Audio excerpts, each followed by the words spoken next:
Good morning, everyone. Thank you for joining us this morning for this week's Come Follow Me lesson with the Mormon News Report podcast. My name is Jenny Noonan-Dye. I am joining you from Provo, Utah. Ever heard of it? Along with my husband, John Dye, who is the one responsible for all that you see on your screen, for those of you who are partaking of the video. Others of you may be listening to the audio later on the Mormon News Report podcast feed. Today, I would like to excuse my co-host for the Mormon News Report podcast, Brant Malone in Detroit. He is rightfully so tending to some family responsibilities. And I'd also like to welcome our good friend, our co-host for the Come Follow Me lesson, our good friend, our go-to for all the nitty-gritty when it comes to our Come Follow Me study, all the way from California. It's Ben Bernards. Welcome, Ben. Good morning, everybody. Thank you so much, Jenny. Hi, John. Hi to the rest of the class and everybody that's joining us live in here or out there on the podcast feed. Welcome again to another Mormon News Report Hour of Power, diving into the early church history where we challenge the scriptures and the stories around them and hopefully be challenged by them. This is, like we say, AP Church History, and it's our little attempt at supplementing your Sunday school classes or your home gospel study, and we hope to add to it. You know, we're the scarf to your parka, the saucy wool beret to your cute winter outfit. We hope to add a little bit of something comforting and maybe something new. Sure, yeah. Your descriptions, I mean, I don't know how you one-up yourself every single week. As always, for those who are participating in real time here on our video stream, we would love to hear from you, where you are, what stood out to you in your study this week, whether it's the first time or the 50th time you've read these verses, or frankly, if you didn't read them at all. We get to as many comments as we can, just as we would if we were all gathered together in person. And this week's lesson, today being Sunday, February 21st, is called Stand as a Witness, and it covers Doctrine and Covenants, sections 14 through 17. And as Ben mentioned, this is meant as kind of a, would we call it a deep dive? I mean, I know you called it a lot of things, a scarf, a beret, or whatever you said. Would we call it a deep dive? I think it's more, like you said, like a supplement to what you may get otherwise in Come Follow Me. You know, we started doing these weekly live Come Follow Me lessons last year as soon as everything shut down. We've done every single Sunday except for the two General Conference Sundays, and it was not uncommon for us to kind of, you know, veer left or based on something that someone said in the comments, you know, really stick on something. And so we just thought we would, you know, kind of try to facilitate that kind of conversation. And Ben, you're really good at that sort of thing. And I do want to say, is this a teaser? I don't know if we should say it right now. Maybe a little later we'll talk about, unless you want to right now, Ben, about something that you wanted to share with our audience today. Do you want to do it now or later? Sure, yeah. Well, just to give everybody a heads up now, and then we'll have a slide with information later. So as we've mentioned before on the podcast, or some of you may be familiar if you've been here, I'm an author and a youth speaker, not by profession, but that's just another thing that I love to do in the church. I absolutely love teaching the youth. I love teaching at EFY, which I've done for many years, which is now going to be the new FSY, stake youth conferences, ward, multi-level conferences, regional stuff, any chance I get to get out there and hopefully bring a little bit of light and knowledge and hope and love to the teens. Because honestly, for me, it's the sort of thing that I wished I would have had when I was a teenager. You know what I mean? And that's kind of my goal. And thankfully, I have a handful of opportunities. And so because we are in the Zoom era of church stuff, a lot of this is all online. So tonight, I'm doing a 2021 youth themed fireside for my ward here in Elk Grove. And we are opening it up to anybody who would like to participate. So feel free to DM us for the details. We've got the slide with the Zoom information there on the link if you're watching live. If you'd like to post a comment on Facebook or Instagram or hit us up on Twitter, we can send you the link and the password. It's at 7 o'clock Pacific time, California, for the live stream here. And if anybody out there would like a youth fireside 100% free, no charge, totally boneless, sugar-free, gluten-free gospel stuff coming your way for the 2021 youth theme for your ward or your stake. Dude, hit me up. We'd love to put something together. We have a lot of good time, and it's good energy all around. Did you say gluten-free gospel stuff? I mean, we're keto-friendly, paleo, something. Gluten is delicious, but I know that some people don't have tolerance for it. So just as a second witness, a few weeks ago, I was able to tune into the youth fireside Ben was doing virtually, and I think it's really good stuff. So Awesome. would love to share that information with anyone who would like to participate today. So in the comments, we see that Ryan says, I'll come back. You have ward council. So he's one of the stalwarts. Yeah. So thanks for letting us know that, Ryan. So again, this week's lesson, stand as a witness. I've been thinking a lot about witnesses, and as we always do, we try to take the application aspect of what we're studying and see how that might apply to each of us in our individual situations. I think that the idea of witnesses is something that is very valuable, and even how do I say?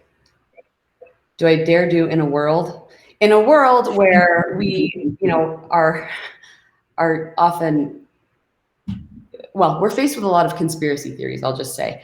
And often, it's all about what somebody said.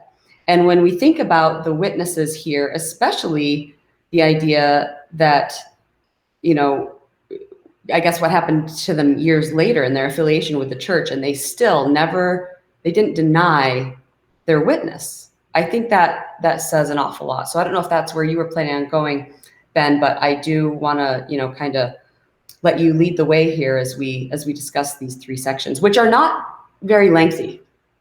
Yeah.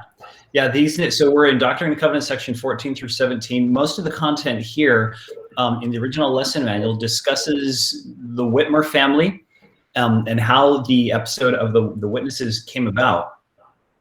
And over the past several years, we've seen kind of a change in the discussion around this, because it's also come to include the story of the fourth witness, or maybe she was the first witness, which is Mother Mary Whitmer, that one of the few other recorded women who saw a copy of the gold plates. And for some of you listening to this or watching this for the first time, this may be brand new news to you. Yeah. But we'll get to that story in just a little bit. I like what you were saying, Jenny, about reputation and about putting that on the line and dealing with witnesses. And actually, a question I'd like to pose to you and to John and to anybody else that's on the class, but have you had a time in your life when your personal reputation was on the line? When you felt like who you were or what you represented was like really being closely evaluated? Absolutely. How about you? Yes. Yeah. I think we all would say yes. I think so too. And yeah. What can you share with us about it? So I don't want to speak for John, but I know that John and I, who are married to each other, both have experience in having gone through a divorce from our previous marriages. And that is something where, particularly in church culture, it can absolutely feel like a magnifying glass is on you because of what we learn and what we know about the nature of families being eternal and just, a lot of things and many things are private and many assumptions are made because people want to have answers. And yeah, I think that's one experience for me, just in general terms that I hope are specific enough. Yeah. I would also mention that's a key thing. And, I often think, of the court of law, and why witnesses are called to the stand. Defamation, that was going on at this point in time with Joseph. And he felt so relieved, and I'm sure you'll get to this, Ben and Jenny, but he felt so relieved when the three witnesses saw that. He came in, and we may go through that a little bit later, but Joseph was not the only one that had to say, I have seen, I know. Yeah, absolutely. I think you both brought up some really good points about putting your reputation, like putting your money where your mouth is, right? And being under that intense scrutiny of a magnifying glass and feeling like people are looking so closely at you. So in my professional work, I work for a certain fruity computer company based here in California. Interesting.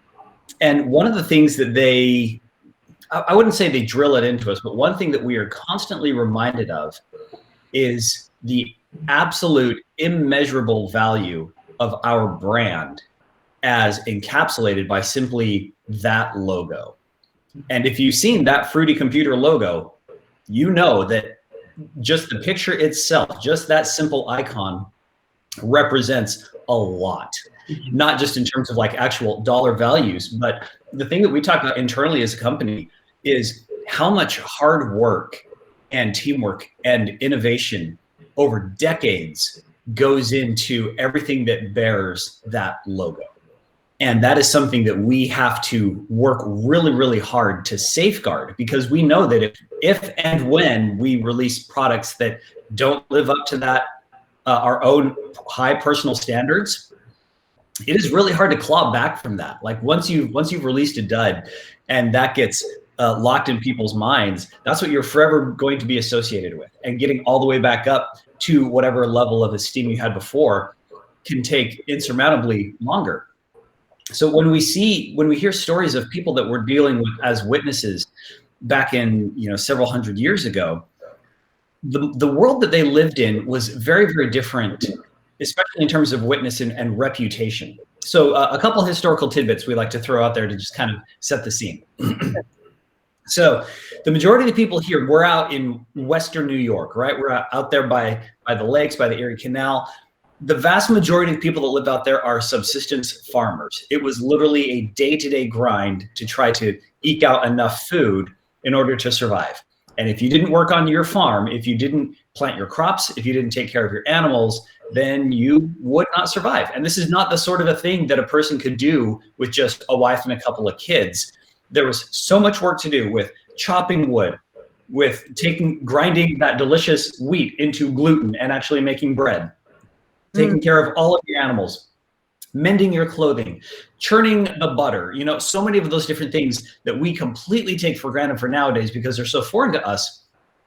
It required not only just a very well-functioning household, but a lot of hands, but also multiple households all working together. I mean, that's where the whole tribes and communities and villages all came from. Mm-hmm. And there were going to be plenty of times when you needed help, or you needed supplies, or you needed a plow, or a horse, or a wagon, or 50 pounds of wheat, or whatever, and you didn't have it. And you went to your neighbors and they didn't have it. And so you could go into the cluster of homes where there was shopping. Maybe there was one other guy that had some extra flour, and they would say something like, well, I don't have any money right now. All I've got is my farm. The best thing I can do is if you let me take out a line of credit, or I'll write you an IOU, I'll take 50 pounds of flour so my family won't starve. And then we promise that we're going to work really hard on our farm and try to raise some crops, and we'll get them and we'll send them to you. And hopefully we'll be able to sell enough to pay off the debt. And then they would, have a gentleman's handshake and shake on it. And their word or their honor or their reputation was all that they had to go on. And because this entire economy survives on that level of honor and that trust, it meant that your personal reputation was literally worth more than gold. It was something that took years to build up. It was something that was spread around, because you could go in, if somebody came and was asking for credit and you didn't know a particular person, you could go to one of your neighbors and say, hey, this guy, Joe Smith, you heard anything about him? He's a farmer. Is he good for his word? And if your reputation had been passed along, then sure enough, this is like way before credit scores, right? And that's kind of where the whole idea came from, is that people realized that they were trustworthy for their debts. And so now we have this Whitmer family. The Whitmers were these German immigrants. They were hardworking, no-nonsense farmers, and they were a friend of a friend of a friend. Like they met through, one of their boys met Oliver. The parents were in their 60s. They had 8 kids. Some of you with big families, you might be familiar with this. They had 8 children. Their ages ranged from 15 to 30 years old. So you're figuring that Mom and Pa Whitmer were probably up in their 60s. So this is like a parent figure for Joseph. All of them were living either in the house or close by, so this little cluster of villages. Joseph was trying to translate. I mean, now he's only been married a couple of years. He's in his early 20s. He's had a rough time living at Emma's house. He himself was a poor farmer. He's being harassed by the neighbors. The Hales didn't want him to live there anymore. All of them are trying to get after Joe and his gold Bible, and it was only the good reputation of the Hales that prevented the mob from attacking Joseph and Emma. And finally, he's like, we got to get out of here, but we don't know where to go. Oliver talked to his buddy David, who was really interested about this whole process. And he says, how about you come live with us? Yes, I know that we already have 5 or 6 kids in the house. Yes, I know that our mother is in her 60s and she's hauling buckets of water multiple times a day. Yes, I know that you and your wife, you've got this new baby, and we're all going to be crammed into this little log house together. But it's better than where you're at. And we could send a wagon down to move you out if you want to. So Joseph was like, yes, this is great. Wonderful. Do it. So David came on down. He drove all the way down to Pennsylvania, or down near Harmony, where Joseph and Emma were living. They picked him up. They packed all their stuff, hauled him out, and moved him into the house with them. And it was now in that new home where he was living where the rest of the translation took place. And now Mama Whitmer has more mouths to feed. Emma, she jumps in. She's helping out as well. And in the context of all of this is where we see revelations coming to the Whitmer family in the form of Doctrine and Covenants 14, 15, and 16, and 17. What's interesting about these next sections that come out is, I don't know about you, Jenny and John, but when I read this, I kind of got the feeling like I've heard this language somewhere before. Like a lot of it was very similar to what's in the Bible.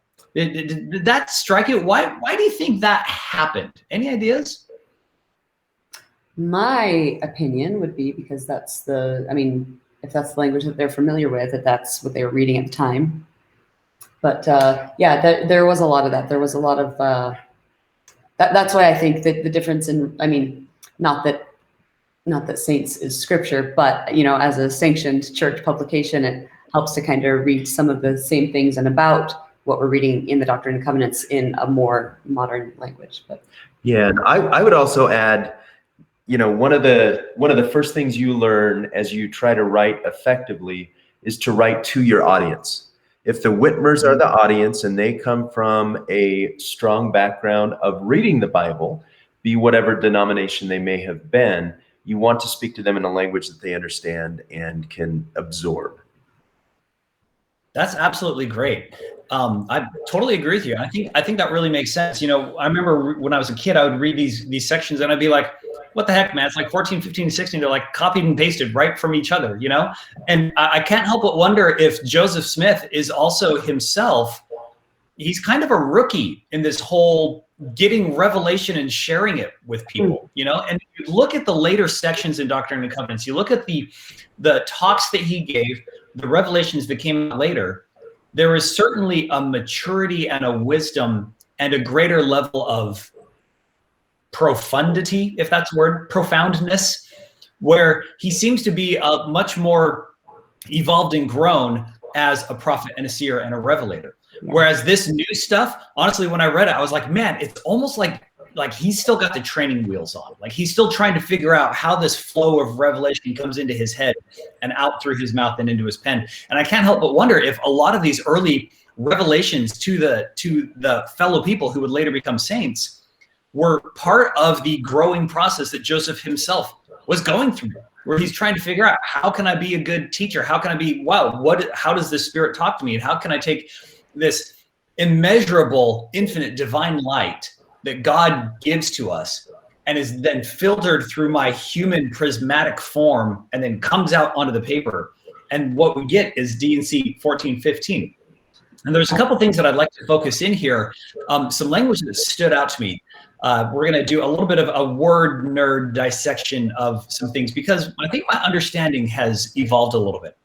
I'd like to turn to section 14, verse 2 and 3. And this is an analogy and imagery that people have probably heard before. I'll go ahead and read that out loud if that's okay. Please. So D&C 14, 2 and 3. Behold, I am God. Give heed to my word, which is quick and powerful, sharper than a two-edged sword, to the dividing asunder of both joints and marrow. Therefore, give heed unto my word. Behold, the field is white, all ready to harvest. Therefore, whoso desireth to reap, let him thrust in his sickle with his might, and reap while the day lasts, that he may treasure up for his soul everlasting salvation in the kingdom of God. Now, I think this is great. The idea of fields that are white, all ready to harvest, is an obvious farmer imagery. What that I'd like to focus in on is at the very beginning of 2. Have you ever heard this phrase, the word of God is quick and powerful? I think so. I think I've heard those words, yes. Kind of pops up in the Bible now and again, right? And this is actually almost a word-for-word quoting of Hebrews chapter 4. And a lot of people look at this and are like, what the heck is going on? Where did that come from? And like John said, well, if the family is familiar with Bible language, it stands to reason that God would use Bible language for these people. So first off, is profanity in the Bible, I wonder? Profundity, we're just going to have to look that one up online and see. Well, Profundity. I just want to acknowledge a couple people who have chimed in. It looks like Vaifou is in San Mateo, and then Rachel Pinto Martin, our good friend in Pittsburgh, says that profundity is going to be her next cross stitch. You're welcome. Yeah. Awesome. We'll see that one on the gram. That'll be great. So okay, yeah. So this language, this quick and powerful that we hear, what's going on there? Yeah. Quick. What does that mean? Okay. So quick. I mean, I don't know about you, but when I heard that, I was like, oh, so quick means like the gospel is like it's a fast thing, like you can swing it really. Well, it turns out it has nothing to do with speed, nothing at all. And actually, I'm using these things because I'm in my wife's office. Yesterday, she was doing her nails while I was out running around doing paintball with my boys, which is why I've got welts on my body and I'm moaning and groaning like a 70-year-old man today. If you're doing your nails, Jenny, or somebody's doing them for you, and they say it cut to the quick. Do you know what that means? I've heard the phrase, but I don't know. I mean, it's not a phrase I would use because I don't know.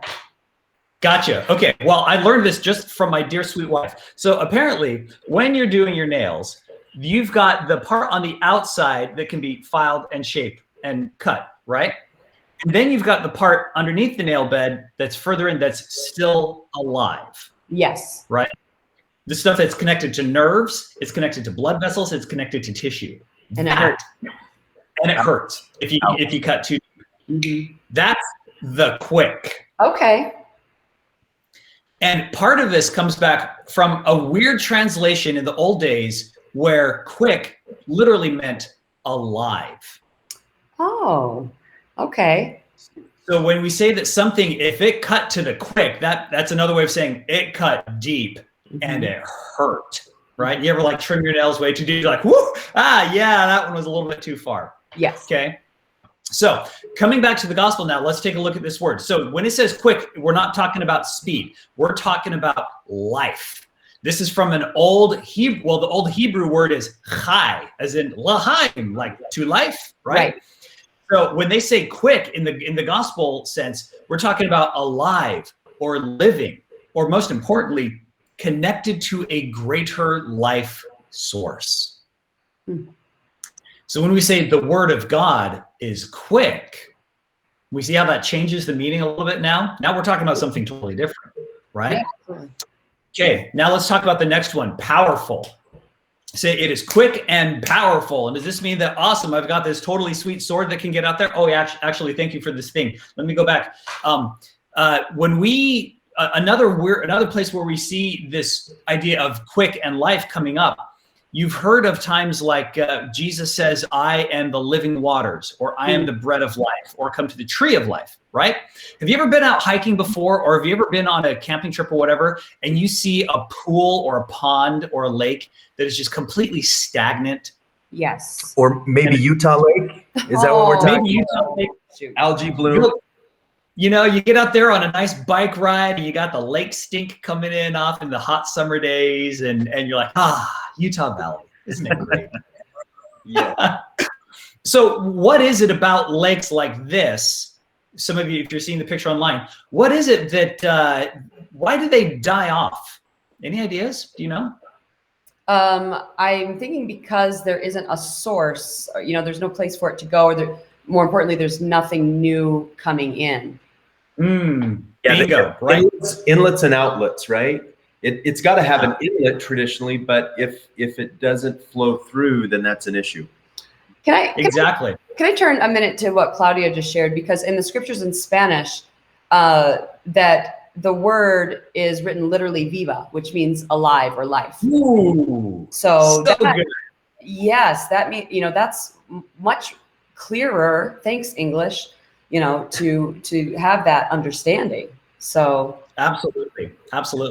So when we say that we've got living waters, so right. We can see this image here on the screen of a dead water. Okay, Now think of an image of a clear mountain lake that is so crystal transparent that you can see to the bottom, and you can pick something up and you don't see all the fun little things swimming around, and it smells clean and it tastes sweet. Like, I don't know if you've ever had clean mountain water.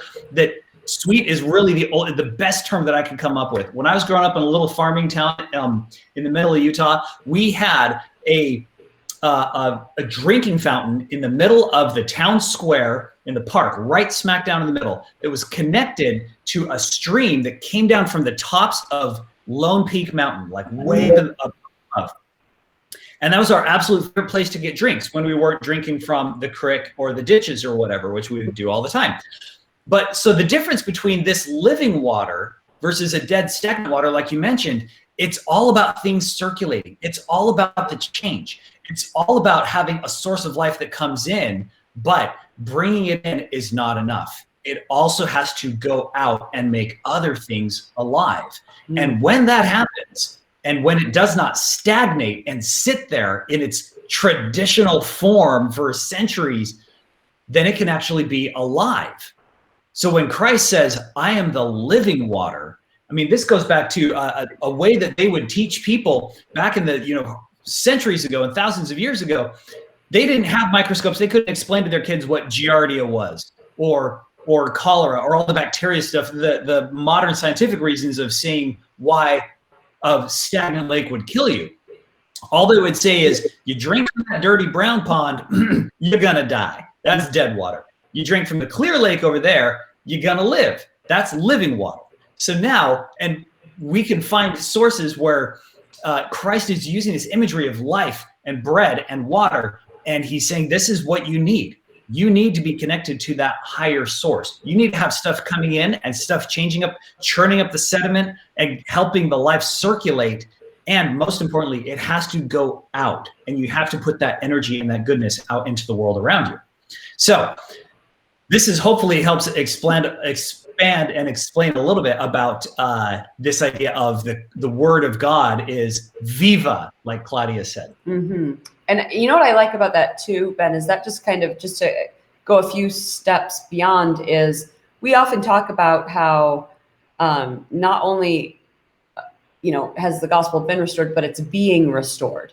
And that is right in line with this, because if, just like that fresh water, you mentioned a mountain lake, and I'm thinking of a couple that I know where it's not like a rushing river or a stream, but it is clear and it is clean because it is moving, even if it's slowly. And that's one reason why personal revelation and revelation in general is so important, because it's living, because it's moving. The gospel is being restored.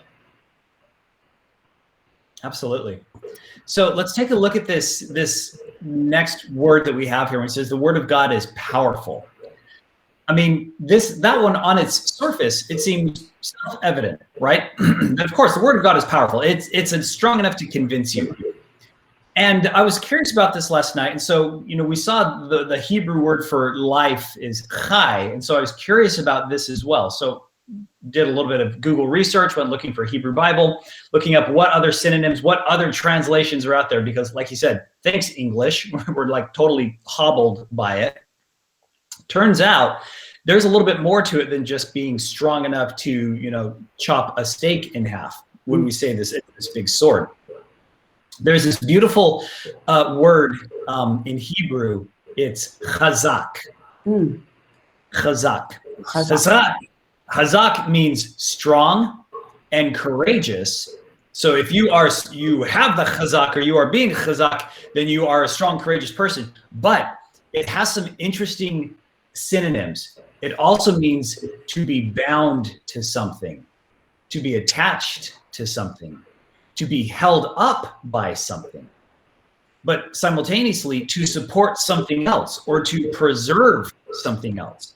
So, you know, there's a joke that I heard that I'm messing with my kids when I say, you know, looking at my pants and I've got my belt is holding up my pants, but the belt loops are holding on the belt. What is really happening? Is one really strengthening or holding up the other? And the answer is yes, both are at the exact same time. And an image that came to my mind when I was reading this last night was the idea of how old Bedouin tents were supported and deployed when they're out in the desert. It's not just enough to have a pole and just put stakes in the ground, like, you know, our modern day like spring pop-up tents that we have nowadays. But they would actually have a tent pole, and then they'd put stakes in the sand because there wasn't a lot of, you know, bedrock or whatever. And then they'd have these various ropes, and they had to tie them a certain way, and they're all interconnected, where a rope would be connected to multiple stakes. One stake would be holding up multiple poles, and it's the collective tension when they're all pulling on each other from multiple directions that allows that structure to stay up, to withstand the storm, to keep out the sand, to provide shade. That is an example of tents and stakes and ropes that are chazak. It is strong because it's bound up, or maybe it's the binding up. It couldn't be bound up unless it already was strong. And its strength is derived by being connected to something else, and it's pulling on it, but something else is pulling on that, and they're also supporting each other. Yeah. Does that make sense? Absolutely. It's the sum of all parts, right? There, a stake itself in the ground is, you know, does give some stability, but strength is added with these other parts. Yeah, absolutely. Okay, so we've seen a little bit on when we say the word of God is chai, it's life. The word of God is chazak, it's powerful. And then they have this interesting image about this two-edged sword. And I was kind of curious about that. I'm like, wait, don't all swords have two edges? I mean, that's kind of what happens, right? You see a sword, and you slice it from both sides. And I realized that no, not all swords were two-edged. You know, whether you're talking about a little tiny knife or my wife's nail file or whatever, some of them would only have a single edge on it. But a couple things came to mind when I was looking at this last night. The more edges something has, if you're just doing that double blade, that means it's going to take a lot of extra effort to keep it sharp. Because it takes more time. It also means that it's going to take more skill and more practice to get good with it. That it's not something that you just can't be casual. You know, you can't hand a sword to a person and say, "Congrats, you're a swordsman. You now know what to do." You know, let me hand over Luke's lightsaber to Rey, and now all of a sudden she's a Jedi, or, you know, or let's give Frodo this magical elven blade, and now all of a sudden he can fight like the Dunedain Rangers of the North. Okay. It's not that simple. Just having the thing won't get you anywhere. Yeah. So in other words, it takes practice and it takes time, and we have to learn how to maintain it. And the final thing that I want to talk about sharpness before we talk about the witnesses here at the end is the difference between a sharp tool that your Lord uses versus a blunt tool. You know, there's another beautiful imagery that comes later on in D&C 121 and 122 when talking about how we should, quote, reprove betimes with sharpness, and then afterwards show an increasing of love. Have you ever heard that verse before? Does that ring a bell? Oh, yes. Oh yeah. Yeah. At first I remember reading that as a young missionary and discussing this with my companions, and we would talk about how maybe that means that you have to be courageous enough to get in there and poke the person where it hurts and call them out with the gospel, and you can use the gospel, and sometimes it stings like a needle, et cetera, et cetera.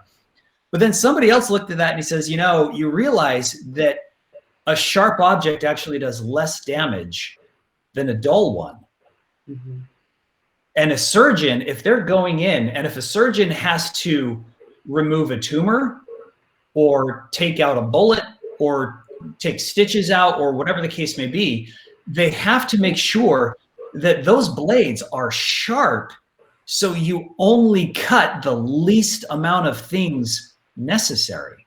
Mm-hmm.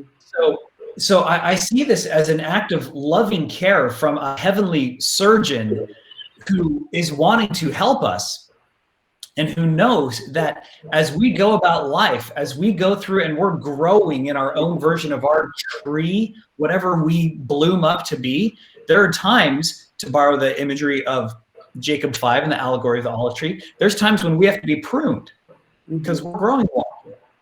There's times when maybe we need to be sliced open a little bit so something else can get grafted into us because we're not cutting it on our own. Right. There's going to be times when somebody has to come in and help trim things up that are holding us back. And the only way that can happen is if they have a tool. And if that tool is sharp, then it actually cuts cleanly and only damages the things that it needs to. It doesn't go and hurt everything else. I don't know about you, but when early in my marriage, when I was learning how to be a decent human being and my dear, sweet, angelic, patient wife was being very patient with me, I would have arguments, and in the heat of the argument, I would bring up not only the thing that I was upset about, but everything adjacent to it.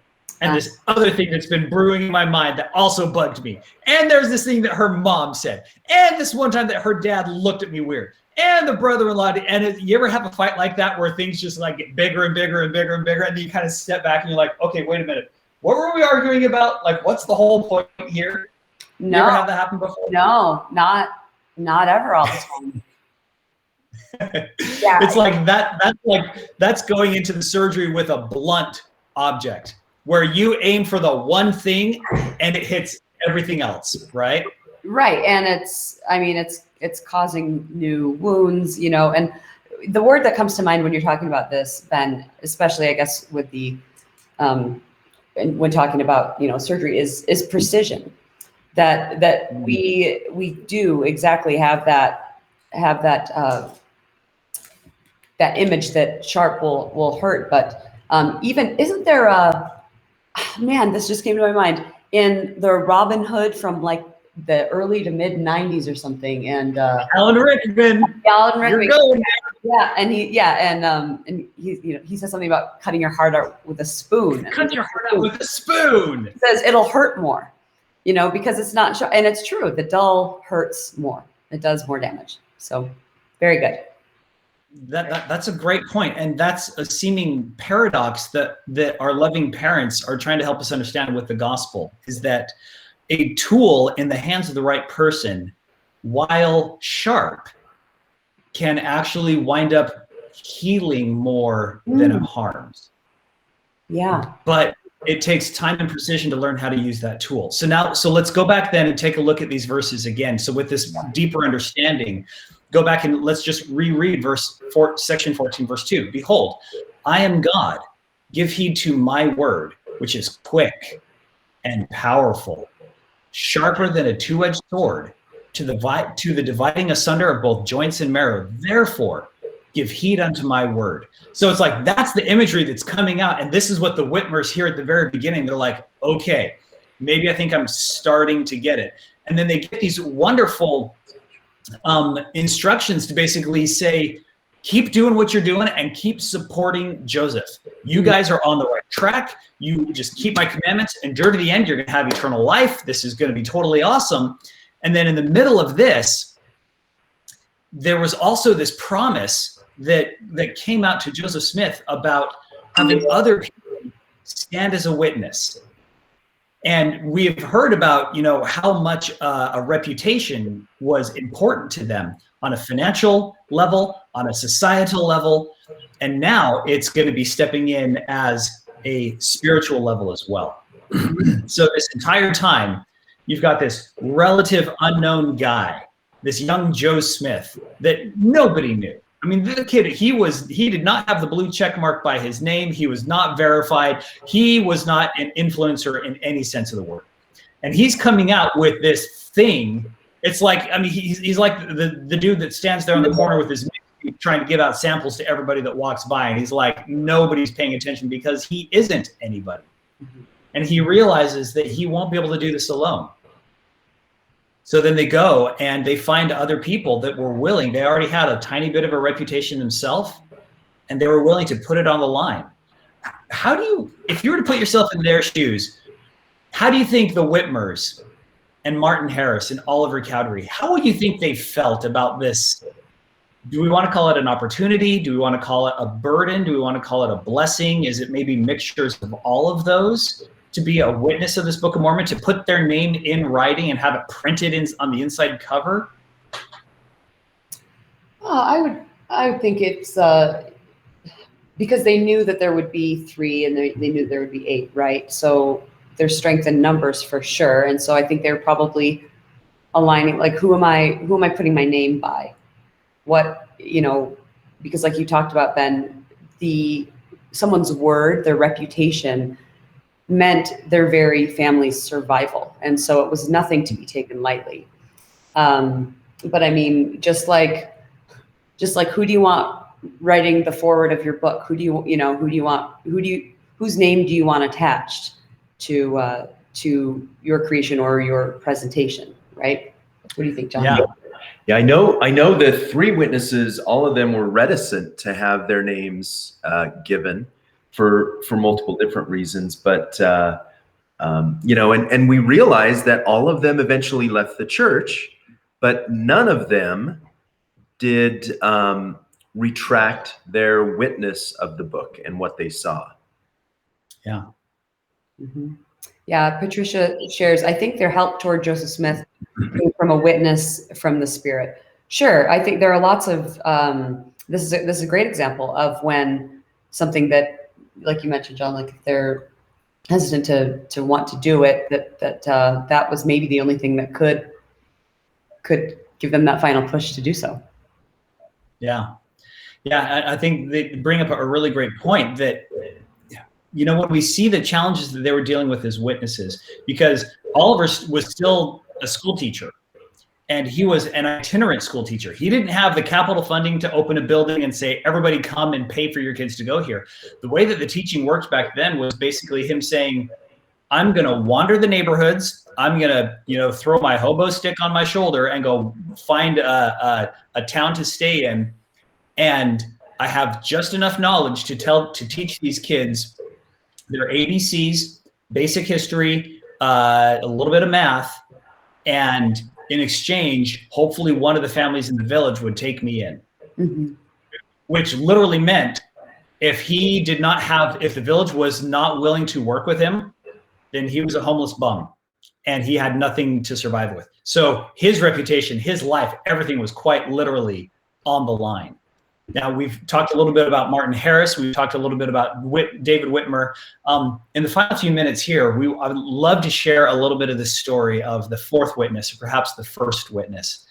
Dear sweet mother, Mary Whitmer. Oh my gosh, this story. And the reason that you say the 1st witness is just because her witness predates any other recorded witness by several months. And honestly, anyone who's participating, raise your hand if this is the first you've heard of this, or if this is something that is new to you. I would say it's new to me. Within the past handful of years, I did not know that Mary Whitmer was the 1st witness. I think the first volume of Saints was really when we started hearing about this, right? And chapter 7, I think it's in. But yes, and that's when we were studying it. I was like, wait, what? And there it was the whole time. Yeah, this is one of those things. Now, So yeah, this is one of those little stories from church history that has been a very public, well-kept secret, if we could call it that. Meaning, this is not something that I don't believe that people were trying to hide this story, but it was not something that for one reason or another was not part of the official curriculum for decades. So, we said that one of those church history pro tips that we've talked about in the past is, remember, there's always more to the story. And this is one of them. So here's the background. Mary Whitmer is there at the home. The whole Whitmer family is sitting there trying to survive in this farm. They've now got Joe and Emma Smith that are also living with them. And in the middle of this, Joseph is saying, okay, I need to sit down and translate today. And remember, translate is not running it through Google Translate, right? He's sitting there and he would dictate and he would read 1 or 2 sentences. And then his scribes, sometimes it was Emma, sometimes it was Oliver, sometimes Martin Harris would come over and he'd help out as well. They would all take turns writing down.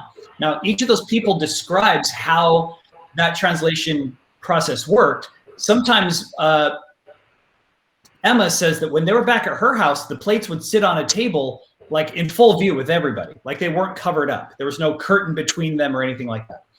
We don't have a ton of details of how it happened here in the Whitmer house, but apparently they would be sitting there working, and it was a very laborious task. If you've ever tried reading a book, imagine reading the Bible verse by verse, and somebody else has to write down a verse at a time, and you're writing it with a pen, and you have a fixed quantity of paper, and once you lose it, you can't hop on your app and order a new ream of paper to be delivered by Amazon next day, the next day.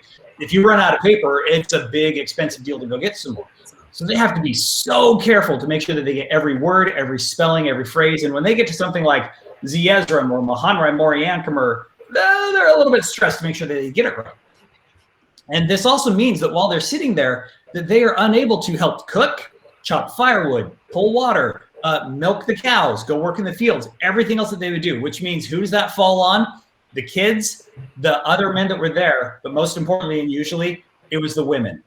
And here is poor, dear, sweet Mother Mary in her 60s that's out there chopping firewood, pulling water, milking cows, doing all this laborious farm work. Now, one of the stories that I read about this, and we'll share some links, was talking about how Mary was understandably perturbed at the lack of help she was getting around the house. Because when Joseph and Oliver needed to take a break, they would get up, and one of his favorite things to do, like every good boy, when he goes and he sees a river or a lake, what do? You walk down and you grab a rock and you chuck rocks in it. Mm-hmm. It's just the rules. That's how you're supposed to do it. So Joseph and Oliver, they would get up and take a break and they're like, okay, we're done. I'm out of here. And they would just, and they would go and they'd walk down to the river. And here's Mary, what's going on, And in the middle of this frustration, one historian I was reading yesterday says he thinks that Mary was on the verge of kicking them out of the house. That's saying, this is so hard and it is such a burden to have you guys here. I can't keep doing this. And in the middle of this, an old man walks up. One of the accounts says that they had actually seen them the day before, that when they were on their way to Mary Whitmer's house, they were in the wagon, and an old man walks up and starts walking down the road next to them. And he chats with them and he says, hey, how are you doing? It's a nice day. By the way, I'm on my way to Cumorah. And Mary and Joseph and Oliver kind of look at each other like, wait, what? How do you know that word? And they look and the man was gone. And then a couple days later, here they are. And this old man walks up. And in Mary's words, he says he was an old man, heavy set. And he pulled out the plate and sat down and basically said, you have been so faithful. And what these men are doing is so important. They need your continued support. And he showed them to her. Now, what are your thoughts on, of all the different ways that he could have appeared? And he said that his name was Moroni, by the way. Same Moroni that appeared to Joseph Smith. Of all the ways that he could have appeared to her, does anything stand out to you about him appearing as an old, heavyset man? Sure. Again, got to be a guest of the past, right? That's not threatening. Also, she's exhausted. She probably wouldn't have the energy for an angel visitation. being what we know about her, having 8 kids, welcoming this whole other family into her home. If she, tired or not, if someone who looks like they might need some assistance approaches her, she's probably going to be responsive to that. And just like we talked about before, you speak in the language of the audience that you want to hear you. And so I think this is a scenario where it's exactly someone who she would have listened to. Yeah, absolutely. I take this as a sign of loving heavenly parents. I can imagine them looking at Moroni and saying, okay, man, Mary really needs some help. We can't have her. Oh, Moroni, could you go down and, you know what? Why don't you look like one of them? You know what she needs, right? Just go in and don't go with the glowing and the robes and the whole thing that you did with Josephine. That woke him up when he was a teenager, and that was fine. But she needs a sympathetic ear. She needs a helping hand. Don't freak her out. But please, let's reinforce that in her heart.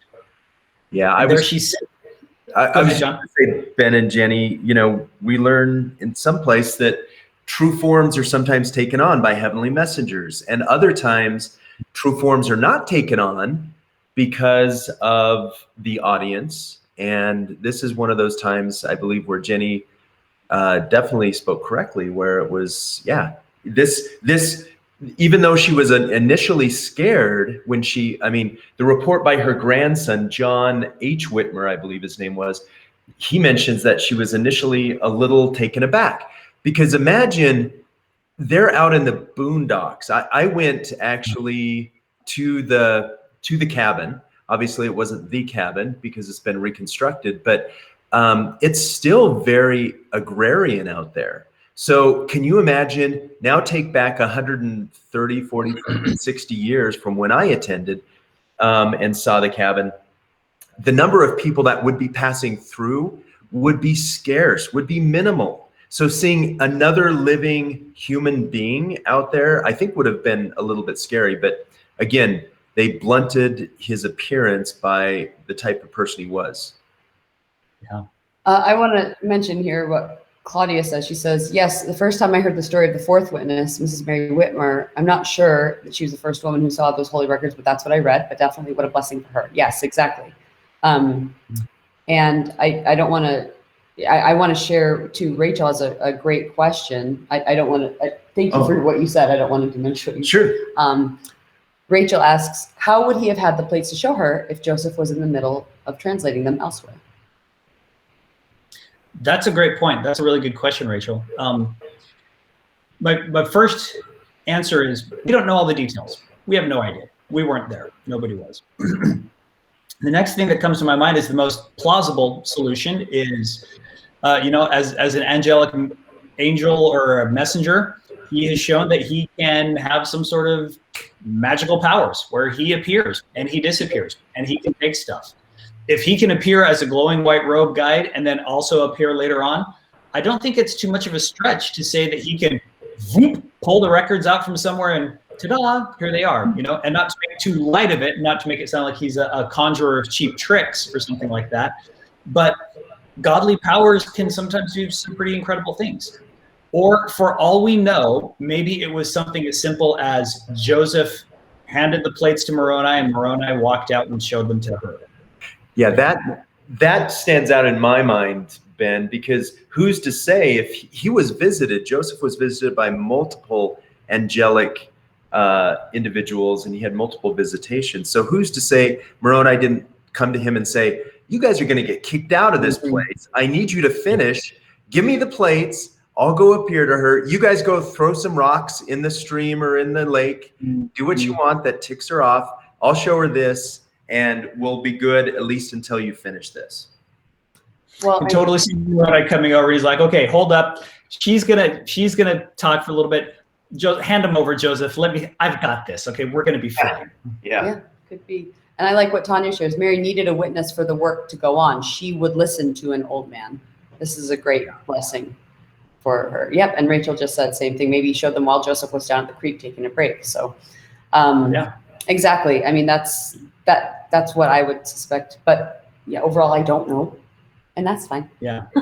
Yeah, we don't have all the details. And maybe for us, maybe the point is to not necessarily figure out all the historical details that happened, but those lessons that we learned from it. And I think this point that was brought up as we kind of wrap things up here, in summary, is that there's a God in heaven that listens to us and he knows what we need, right? He knew what Mary needed. He knew that Joseph needed Mary and Oliver needed Mary. He knew that they needed the witnesses, that those witnesses needed each other, that the only way that they were going to be chazak, that strength, that strong fortitude, was if they were bound together. That this was not an endeavor that they could go solo in. And due to the nature of the world that they grew up in, it was going to have to be a team effort to bring this out. Sometimes perhaps it feels we focus almost myopically on Joseph as the person of the restoration. And when we zoom out and look at how everything came together, we realize there's a lot of tent poles holding this entire structure up. And sometimes we may overlook some of them and we miss out on their contributions. And if that is the perspective that we've done in the past, unfortunately, that means that sometimes it persists today.